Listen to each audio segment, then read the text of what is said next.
বিশ্ব পরিবেশ দিবস উপলক্ষে বৃক্ষরোপণ কর্মসূচি পালন করলো আগরতলা ফেমিনার লায়ন্স ক্লাব।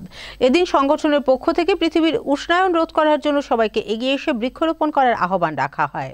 বিশ্ব পরিবেশ দিবস উপলক্ষে শনিবার নেতাজি সুভাষ বিদ্যানিকেতন স্কুল মাঠে বৃক্ষরোপণ কর্মসূচি পালন করলো আগরতলা ফেমিনার লায়ন্স ক্লাব।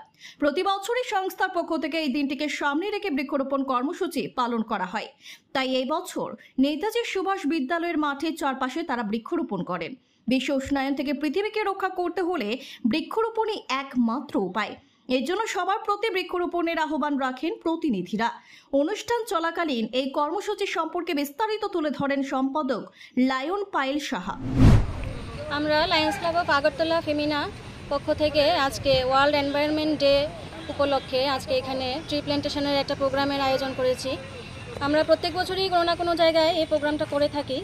আজকে আমরা এখানে করার একটাই উদ্দেশ্য, আমরা যে গাছগুলি এখানে লাগিয়েছি ওইগুলি বড় হলে এখানে যারা স্কুলের ছাত্রছাত্রীরা আছে বা যারা এখানে খেলোয়াড়রা খেলা করে বা যারা মর্নিং ওয়াক করে ওরা যেন গাছের ছায়ায় বসে দুদণ্ড একটু আরাম করতে পারে। তো আমাদের পুরোটা কাজেই সহায়তা করেছেন আমাদের ক্লাবেরই সেক্রেটারি মাননীয় শ্রী সঞ্জয় সাহা মহোদয়।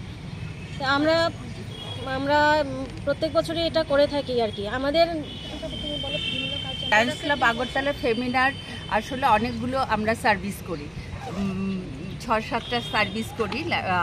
মানে লায়ন্স ক্লাব প্রত্যেক লায়ন্স ক্লাবই করে, তার মধ্যে ফেমিনা হচ্ছে ত্রিপুরার একমাত্র লেডিস ক্লাব। এখানে লায়ন্স ক্লাবের মধ্যে একমাত্র লেডিস ক্লাব। আমরা সব আমাদের দেয়া হয় 1 ডিস্ট্রিক্ট 1 অ্যাক্টিভিটি করে, প্রতি মাসে আমরা একটা করে সার্ভিস করি।